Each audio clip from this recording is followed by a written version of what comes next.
बिस्मिल्लाहिर्रहमानिर्रहीम। हम कंटिन्यू कर रहे हैं अपनी lecture series on the subject of marketing by Philip Kotler.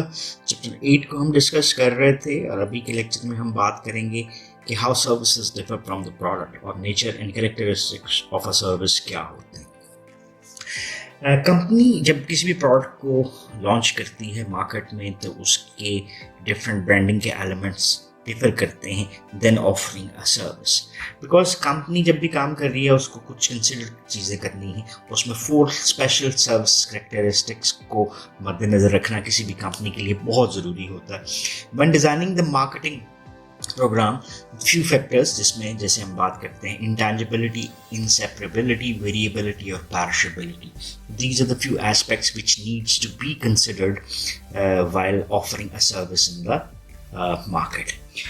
सो इन्हीं चारों फैक्टर्स के ऊपर इस लेक्चर को डिस्कस करेंगे। सो बिफोर मूविंग फर्दर हम डिस्कस करते हैं पहले इन 4 फैक्टर्स को with the help of a figure named as 8.3। यहाँ पे ये देख रहे हैं हमारे पास एक फिगर आ रही है और ये कहती है कि जब भी हमने सर्विस को क्रिएट करना है तो हमने 4 डिफरेंट फैक्टर्स को देखना है। दैट इज फर्स्ट वन इंसेपरेबिलिटी, या चलें अगर हम इसको सेकंड नंबर पे ले लेते हैं तो तरतीब किताब की है। पहले नंबर पे इंटेंजिबिलिटी, दूसरी इंसेपरेबिलिटी, फिर इसके बाद आपके पास आ जाती है variability of a product and then fourth factor is the perishability of a product. So inseparability क्या है, इंटेंजिबिलिटी, वेरिएबिलिटी और पैरिशेबिलिटी क्या है। इसमें सबसे पहले तो इंटेंजिबल को किसी भी ऐसी चीज़ को हम कहते हैं जिसको हम छू कर नहीं देख सकते। जैसे for instance if I have a glass of water in front of me, तो मैं उस ग्लास ऑफ वाटर को पकड़ सकता हूँ, उसको छू के देख सकता हूँ, उसके कुछ कैरेक्टरिस्टिक्स मेरे लिए विजिबल भी हैं। तो ये क्या हो गया, ये टैंजिबल है। सो सर्विस के लिए एक कैरेक्टरिस्टिक यूज किया जाता है कि services are intangible in their nature. So services को हम देख नहीं सकते, can not be seen, can not be tasted, can not be felt और हर्ड और स्मेल्ड बिफोर द परचेज। दूसरा है पॉइंट इंसेपरेबिलिटी का। अभी इसकी हम डिटेल में जाएंगे। inseparable यानी services cannot be separated from their providers। जैसे just take example of a teacher, मैं अगर आपको ये लेक्चर टीच कर रहा हूँ तो आप इस लेक्चर को मेरे से छीन नहीं सकते, मेरे से सेपरेट नहीं कर सकते। ये लेक्चर का पढ़ाना मेरी ज़ात के साथ रिलेट करता है। So services can not be separated from their providers. Then services are variable, like उसमें वेरिएबल हम किसको कहते हैं, जो अपनी वैल्यू को चेंज करता है। That like quality of service depends on who provides them and when, where and how. तो मतलब ये वो वेरिएबिलिटी के फैक्टर्स हैं जिसकी वजह से सर्विसेज में की प्रोविजन आपके लिए वेरी कर रही होती है। एंड देन चौथा फैक्टर है कि ये पैरिशेबल होती हैं। सो सर्विसेज को आप स्टोर नहीं कर सकते फॉर लेटर सेल और यूज, जैसे आप प्रोडक्ट्स को कर सकते हैं, जैसे बिस्किट्स हैं, जैसे आपके पास डिफरेंट अदर कमोडिटीज़ हैं, तो आप उनको स्टोर करते हैं और फिर आप उनको यूटिलाइज कर सकते हैं। सो पैरिशेबल एबिलिटी जो है वो सर्विस का एक और करेक्टरिस्टिक है। So let's see all these different aspects one by one. और हम बात करते हैं सर्विस इंटेंजिबिलिटी की। सबसे पहले ये क्या है, हमने ब्रीफली तो इसको डिफाइन पहले कर लिया। Service intangibility means that services can not be seen, tasted, felt, heard और smelled before they are bought. इसकी एग्जांपल एक लेते हैं कि people undergoing cosmetic surgery can not see the results before the purchase of the surgery. Airline के passengers की अगर हम बात करते हैं, they have nothing but a ticket and a promise that they and their luggage will arrive safely at the intended destination। और ये दोनों एक जगह पे एक ही टाइम पे पहुंच पाएंगे। अब ये जो अनसर्टेनिटी आपको रिलेट करती हुई नजर आती है सर्विसेज के साथ, तो उसको हम रिड्यूस कर सकते हैं। इस अनसर्टेनिटी को रिड्यूस करने के लिए बायर्स क्या करते हैं, सिग्नल्स को देखते हैं of the service quality. So they can draw conclusions about quality from the place, people, price, equipment and communication that they can see. यानी हम इसको एज अ सिग्नलिंग पॉइंट ले लेते हैं कि अगर ये चीज़ें आपको बेहतर नज़र आ रही हैं तो दे डू अज्यूम कि जो सर्विस वो रेंडर करने जा रहे हैं वो भी निस्बतन बेहतर होगी। So therefore the service provider's task is to make the service tangible in one or more ways and send the right signals about quality. सो हम उसको टेंजिबल कैसे बना सकते हैं? खैर ये तो अब सब स्ट्रेटजी में हम जाके देखते हैं. One analyst calls the evidence management basically in which the service organizations present its customers with organized, honest evidence of its capabilities. जैसे the Mayo Clinic practices good evidence management. इसकी एग्जांपल हम ले लेते हैं एक फिजिकल स्पेस से. Just एक example, अगर मैं किसी डॉक्टर के पास जा रहा हूँ तो और डॉक्टर का क्लिनिक कैसा है, वहां पर जो इक्विपमेंट नजर आ रहा है, उसकी जो बिल्डिंग नजर आ रही है, ठीक है, उसमें जो रेनोवेशन नजर आ रही है, स्टाफ कितना ऑर्गेनाइज नजर आ रहा है, ये वो सर्टन फॉर एग्जांपल एलिमेंट्स हैं जो कि हेल्प करेंगे मुझे अंडरस्टैंड करने में कि यहाँ पर जो सर्विस है उसकी क्वालिटी क्या होगी. So in order to basically tackle this one characteristic of service intangibility, हम कुछ एविडेंस, फिजिकल एविडेंसेस को ऐड करके उन सर्विसेज को बेहतर बनाने की कोशिश कर सकते हैं. देन फिजिकल गुड्स जो हैं, अगर हम उसकी बात करें तो दे आर प्रोड्यूस्ड, फिर उनको स्टोर किया जाता है, फिर उनको बाद में सेल कर दिया जाता है एंड स्टिल लेटर कंज्यूम्स. तो मैं घर भी इवन ले आया और उसको भी मैंने रख दिया और फिर जब मुझे जरूरत पड़ी मैंने उसको कंज्यूम कर दिया. In contrast services are first sold and then produced and consumed at the same time. अभी देखिए ना सर्विसेज का कैरेक्टरिस्टिक किस तरह से डिफर किया कि आपने इस सर्विस को सबसे पहले परचेज किया, ठीक है, और फिर आपने के लिए वो सर्विस प्रोड्यूस की जाएगी और फिर जिस वक्त वो प्रोड्यूस हो रही है उसी वक्त शायद आप उसको कंज्यूम करते हुए भी दिखाई देंगे. सो इसी के हवाले से सर्विसेज प्रोवाइडर्स जो भी सर्विसेज दे रहे हैं वो क्या है, सर्विसेज आर इनसेपरेबल.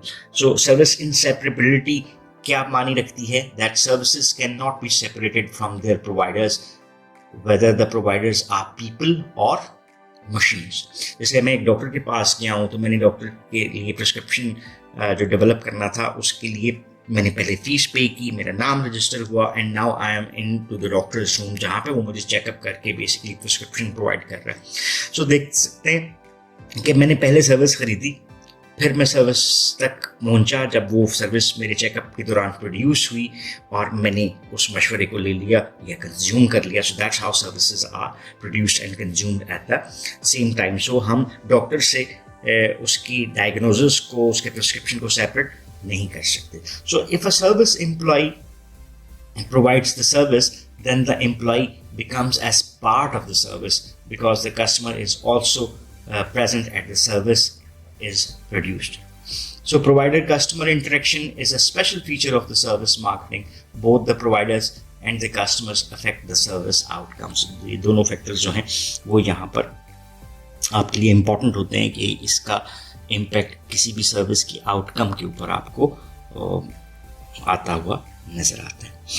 देन हम बात करते हैं जी सर्विस वेरिएबिलिटी की. क्या सर्विस हर वक्त एक जैसी ही रहेगी? It means that the quality of service that is dependent upon who provides them as well as when, where and how they are provided. जैसे हम होटल की भी सी बात कर देते हैं, मैरियट के लिए लेते हैं, have reputation for providing better service than the others. तो इसका मतलब क्या हुआ? सर्विस वेरिएबल है, यानी एक ज़्यादा अच्छी सर्विस दे रहा है तो दूसरा कम अच्छी दे रहा है. Just take example of a teacher. आप कंसिडर करते हैं कि किसी टीचर का लेक्चर बहुत अच्छा है और किसी का लेक्चर उतना अच्छा नहीं है, तो आपको उस सर्विस में वेरिएबिलिटी नजर आ रही है. किसी डॉक्टर के डायग्नोसिस को आप असेस करते हैं कि उसका बहुत अच्छा है और उसका उतना अच्छा नहीं है. So still with in a given Marriott hotel, जिसकी एग्जांपल हम लेके चल रहे थे, one registration counter employee may be cheerful and efficient, whereas another standing just a few feet away may be unpleasant and slow. So देखें, आपको एक ही place के ऊपर सर्विस के अंदर वेरिएबिलिटी नजर आ रही है. So even the quality of a single Marriott employee's service varies according to his or her energy and frame of mind at the time of each customer encounter. So that's how services are variable in their nature. So last जो इसका element बनता है वो है service पैरिशेबिलिटी. Perishable means जो चीज़ हम store नहीं कर सकते, जो चीज़ जल्दी ख़त्म हो जाती है. So means that services can not be stored for the later sale और usage. So some doctors charge patients for missed appointments because the service value existed only at that point and disappeared when the patient did not show up. बड़ी सादा सी example हमें नज़र आता है कि जब भी डॉक्टर पेशेंट को चार्ज कर रहा है for missed appointment because service वहाँ पे उसी वक्त अवेलेबल थी and if the patient doesn't show up for that service तो वो सर्विस को हम स्टोर नहीं कर सकते. So perishability of a service is not a problem when demand is steady. अगर आपको एक लेवल के ऊपर नज़र आती है तो पेरिशेबिलिटी ऑफ द सर्विस इतनी ज़्यादा प्रॉब्लमेटिक नहीं होती. लेकिन however when demand fluctuates service firms often have difficult problems. जब भी आपको एक ये वेरिएशन नज़र आती है कि सर्विस में कभी ज़्यादा और कभी एक कम ज़रूरत आपको पड़ती है तो वहाँ पे प्रॉब्लम्स आती हैं. प्रॉब्लम्स किस नेचर की हो सकती हैं उसको एग्जांपल से देख लेते हैं. Because of rush hours demand public transportation companies have to own much more equipment than they would if demand were even throughout the day. So peak hours में आपको ज़्यादा vehicles required है in order to provide the service जो कि एक level of quality को meet कर रही हो. So thus service firms often design strategies for producing a better match between demand and supply. So hotels and resorts charge low prices in the off seasons to attract more guests and restaurants hire part-time employees to serve during the peak period. So ये perishability ये आपकी service decisions को differ करती हुई नज़र आती है. इसके बाद हम उस तरह से डिटेल में नहीं जाते, हम एक glimpse ले लेते हैं marketing strategies for service firms किस तरह से होती हैं. पहली चीज़ आ जाती है आपके पास कि service profit chain आपको create करनी पड़ती है. The chain that links services firm profit with employees and the customer satisfaction. तो यहाँ पर आपके लिए क्या ज़रूरी है कि इंटरनल सर्विस क्वालिटी हो, satisfied and productive service employees हों, ग्रेटर सर्विस वैल्यू क्रिएट करें आप, satisfied and loyal customers create करें and healthy service profit and growth generate करें. सो इसके बाद अगर हम इसको थोड़ा सा और आगे लेकर चलते हैं तो यहाँ पर आपके लिए क्या तरीक़ाकार है कि सर्विसेज मार्केटिंग को किस तरह से लेकर चलें. Services marketing require more than just traditional external marketing using the 4 P's जो हैं. सो इसका मतलब क्या है कि दे नीड समथिंग एक्स्ट्रा. यहाँ पे ये फिगर 8.4 को दिया हुआ 3 टाइप्स ऑफ सर्विस मार्केटिंग. अब यहाँ पर आपके पास एक लिंक नज़र आ रहा है, जैसे employees are linked with the customers and customers are linked with the employees. इसी तरह से employees are linked with the company and company is linked with employees. So ये both side ends के आपको arrows नजर आ रहे हैं. And company is linked with the customer and customer is linked with the company. तो यहाँ पर अगर हम बात करते हैं तो employees और company के इस relationship में आपको क्या चाहिए? Internal marketing चाहिए. अगर आप company और कस्टमर के रिलेशनशिप को देखते हैं तो आपको एक्सटर्नली मार्केटाइज करना पड़ता है. और अगर आप एम्प्लॉयज़ और कस्टमर्स की बात करते हैं तो you have to be involve in interactive marketing. अब इंटरनल मार्केटिंग से क्या मुराद है? जब सर्विस फर्म सेल करती हैं the importance of delegating the customers to customer contacted employees. So जब आप ये राइट देते हैं, जब आप मार्केटाइज करते हैं अपने आप को towards your own employee so that वो कस्टमर कॉन्टैक्ट में इन्वॉल्व हैं and they can give a good picture of the company. तो इंटरनल मार्केटिंग में कर रहे हैं. यहाँ पे आपका 4 P's का एक कॉम्बिनेशन आता है, product, price, place and promotion के हवाले से. तो वो आप बेसिकली करने की कोशिश कर रहे होते हैं. और interactive marketing basically service firms must help employees master the art of interaction with the customers. So you are more involve in interactive marketing. So जो सर्विसेज हैं उसको में आपको कई डिफरेंसेस नज़र आते हैं. तो उस कॉन्टेक्स्ट में जो आपको सर्विस डिफरेंशिएशन को देखना पड़ता है, सर्विस क्वालिटी को देखना पड़ता है एंड सर्विस प्रोडक्टिविटी को भी ऑब्जर्व करना पड़ता है. सो यहाँ पर आप रीड आउट कर सकते हैं कि what are the basic concepts related to the managing of the service quality के आप उसको किस तरह से बेहतर कर सकते हैं. Then managing the service productivity की at the time of producing a service आप उसको किस अंदाज में मैनेज कर सकते हैं. एंड देन आपके लिए ये ओवरऑल डिसीजन है जो कि इम्पॉर्टेंट होता है. सो इसको हम यहाँ पे कंक्लूड करते हैं. Thus, in attempting to improve the service in its productivity, companies must be mindful of how they create and deliver the customer value. In short, they should be careful not to take the service out of the service, because हम उसका एक image जो करना चाहते हैं उसको distort उस अंदाज में नहीं कर सकते. सो लेक्चर को यहाँ पे कंक्लूड करते हैं. कुछ हमने बर्ड्स आई व्यू लिया जो कि आपकी रीडिंग के लिए एक इम्पॉर्टेंट एलिमेंट है, और जो major section of this lecture है वो that was more related with the service, और सर्विसेज को हम किस तरह से डिफरेंशिएट करते हैं देन द प्रोडक्ट्स. तो हमने देखा कि nature and characteristics of the service क्या है. उसमें 4 फैक्टर्स के ऊपर हमने बात की. Services are intangible rather than a product, उसको इनसेपरेबल हम बनाते हैं. सर्विसेज अपने आप में वेरिएबल होती हैं सर्विस प्रोवाइडर की बेस के ऊपर, सिनेरियो की बेस के ऊपर, एनवायरनमेंट की बेस के ऊपर जिसमें वो दिया जा रहा है, दी जा रही है. और the services are also perishable as they cannot be stored.